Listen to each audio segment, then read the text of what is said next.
नमस्कार, मैं हूं Pankaj Kumar. TV 9 digital platform पर आपका स्वागत है। आज हेल्थ क्लास में बात करेंगे नए वेरिएंट ओमिक्रॉन के बारे में। जी हां, इसके बारे में विस्तृत चर्चा करेंगे और ये मालूम करेंगे कि उसको लेकर के कंफ्यूजन क्या है, परेशानी क्या है, कितनी बातें दुनिया को पता नहीं है। पर सबसे अच्छी बात यह है कि ओमिक्रॉन का एक भी स्ट्रेन भारत में नहीं मिला है, एक भी केस भारत में नहीं मिला है। इसलिए यह भारत के लिए सबसे अच्छी खबर है। लेकिन दुनिया के सामने यह इतनी बड़ी चुनौती क्यों है?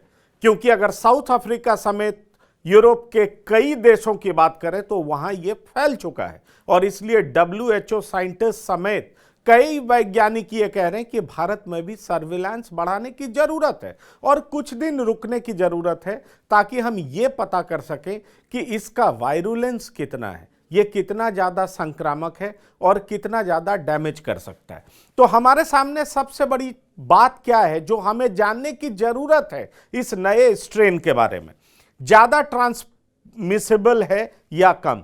क्या ये ज़्यादा फैलता है? जैसे डेल्टा वेरिएंट ओरिजिनल वेरिएंट मतलब दूसरी लहर में पहली लहर की तुलना में ज़्यादा फैलाव था, ज़्यादा संक्रामक था। जी हाँ, वायरुलेंस भी ज़्यादा था, मतलब मौत की दर भी बढ़ गई थी। ज़्यादा गंभीर बीमारी या कम, ये भी अभी पता होना बाकी है क्योंकि रिसर्च इस पे चल रहा है।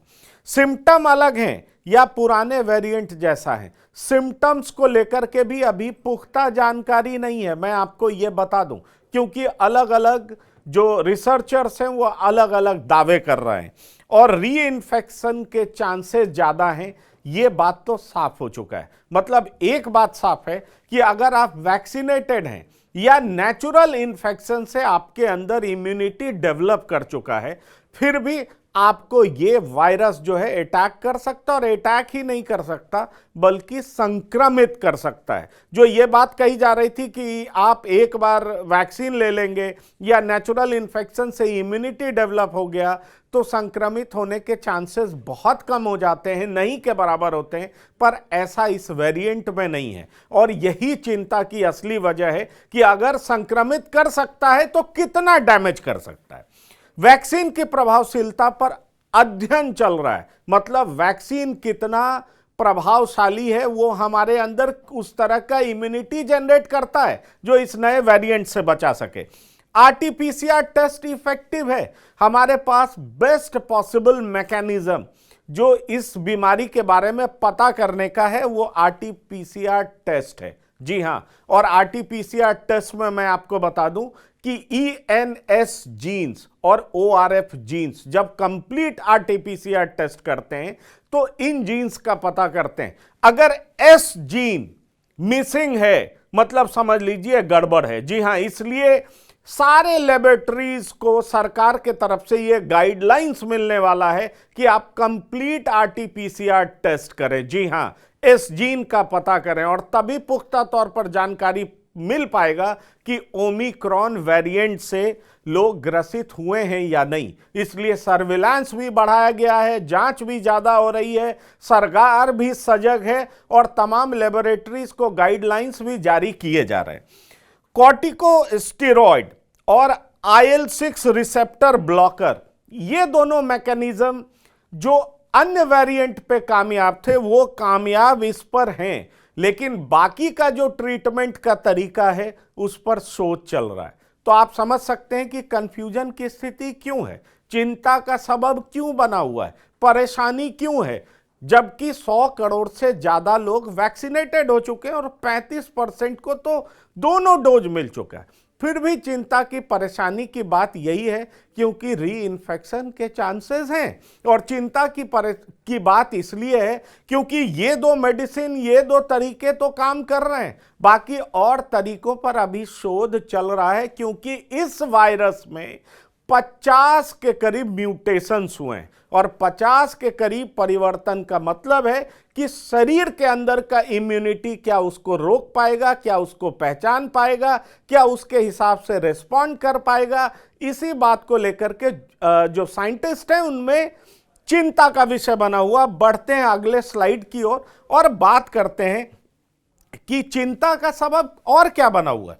वायरस के स्वभाव के बारे में ज्यादा पता नहीं है। जी हाँ, जब नए नए परिवर्तन होते हैं, बहुत सारे म्यूटेशंस होते हैं। मैंने आपको बताया 50 के करीब म्यूटेशंस है, मतलब बहुत ज्यादा परिवर्तन हुआ। वायरस का जो स्पाइक प्रोटीन है जिसके जरिए वायरस शरीर के अंदर आता है, अगर उस स्पाइक प्रोटीन में जहां पहले 18 परिवर्तन थे वहां 50 परिवर्तन है, तो आप समझ सकते हैं कि शरीर के अंदर घुसने की क्षमता क्या उसकी ज्यादा बढ़ गई है, कम बढ़ गई है, किस तरह का, इन तमाम चीजों के बारे में साइंटिस्ट पता कर रहे हैं। इसलिए उसका मूल स्वभाव अभी बहुत पता नहीं है।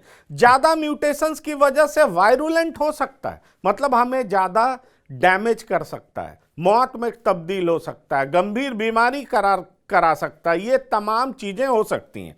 वैक्सीन और ट्रीटमेंट उतने प्रभावी नहीं हो सकते हैं अगर हमारा इम्यूनिटी ही ये इवेड कर जाता है, हमारे शरीर का इम्यून सेल उसको पहचान नहीं पाता है, तो आप समझ सकते हैं कि वैक्सीन और ट्रीटमेंट उतने प्रभावी नहीं हो पाएंगे, क्योंकि बाहर का जो वायरस है, फॉरेन बॉडी है जो हमारे शरीर में कहर मचा रहा है, और हमारे अंदर का जो प्रतिरक्षा तंत्र है वो उसको पहचान ही नहीं पाएगा, तो ज़्यादा डैमेज कर सकता है। इस बात की चिंता है और ज़्यादा सावधानी बरतने की ज़रूरत है। इसलिए जो कोरोना के बेसिक प्रोटोकॉल्स हैं उसको पूरे अच्छे तरीके से फॉलो करने की जरूरत है। अब बढ़ते हैं अगले स्लाइड के बारे में, और साइंटिस्ट का अभी तक क्या कहना है मैं आपको बता दूं, साइंटिस्ट के बारे में भी बताऊंगा।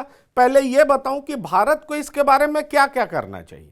तो कुछ एक्सपर्ट्स की राय है कि जितने भी health line, front line workers और कोमॉर्बिड कंडीशन, कोमॉर्बिड मतलब जिसको डायबिटीज है, हाइपरटेंशन है, इस तरह की बीमारी से जो ग्रसित हैं उनको बूस्टर डोज दिया जाना चाहिए। ये कई एक्सपर्ट्स ऐसी सलाह दे रहे हैं।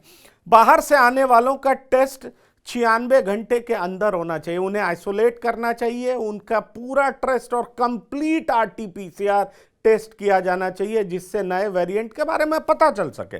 और सर्विलांस और पब्लिक हेल्थ और सोशल मेजर्स बढ़ाने की जरूरत है। मैंने आपको पहले ही कह दिया कि जितने ज़्यादा टेस्ट होंगे, सर्विलांस होंगे, खासतौर से बाहर से आने वाले लोगों के, तो उसमें ज़्यादा पता चल पाएगा कि क्या वाकई वो संक्रमित है या नहीं है। और कंप्लीट RT-PCR टेस्ट हुआ तो एस जीन के बारे में पता चलेगा, और जिससे ये स्टैब्लिश हो पाएगा कि ओमिक्रॉन है कि नहीं है, और ओमिक्रॉन का मूल स्वभाव कैसा है, कितना खतरनाक है, ये 14 दिनों के अंदर पता चल पाएगा। ऐसा WHO के साइंटिस्ट भी कहते हैं, हमारे यहाँ के वायरोलॉजिस्ट भी कहते हैं। अब आइए आगे बढ़ते हैं कि एक्सपर्ट की राय, इस अगले स्लाइड में हम बात करेंगे कि एक्सपर्ट्स इनको लेकर के क्या कहते हैं।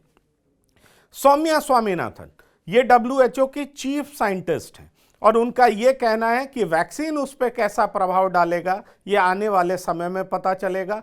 पुख्ता जानकारी इस बारे में अभी नहीं है, और जहां जहां स्टडीज हो रहा है 100 से ज़्यादा साइंटिस्ट इसको स्टडी कर रहे हैं। माना जा रहा है कि 2 वीक्स में रिजल्ट सामने आ जाएगा, इसलिए ये कहा जा रहा है कि पुख्ता जानकारी नहीं है। कयास ये जरूर लगाए जा रहे हैं कि ज़्यादा म्यूटेशंस हैं, मतलब ज़्यादा परिवर्तन है, तो ये खतरनाक हो सकता है। और शाहिद जमील फेमस वायरोलॉजिस्ट जो पहले सरकार के साथ काम करते थे, अब एक यूनिवर्सिटी के साथ काम कर रहे हैं, उन्होंने ये बताया कि इस बीमारी से ग्रसित लोगों में जो सिम्टम्स है, जो बीमारी के लक्षण है, वो असामान्य है, साधारण नहीं है जो नॉर्मल कोरोना के लक्षण देखे गए हैं, लेकिन माइल्ड हैं, कम हैं। उस तरह का वायरुलेंस नहीं दिखाई पड़ता, माइल्ड है, और वैक्सीन कम प्रभावी हो सकता है क्योंकि वायरस में म्यूटेशन ज़्यादा हुआ है, लेकिन प्रभावहीन नहीं होगा। तो ये एक अच्छी बात है, मतलब इतने लोगों को वैक्सीनेट किया गया है, तो वैक्सीन निश्चित तौर पर उनके लिए कवच का काम जरूर करेगा। उतना प्रभावी भले ही ना करे, लेकिन ये प्रभावशील जरूर होगा, प्रभावी होगा, ये शाहिद जमील का कहना है।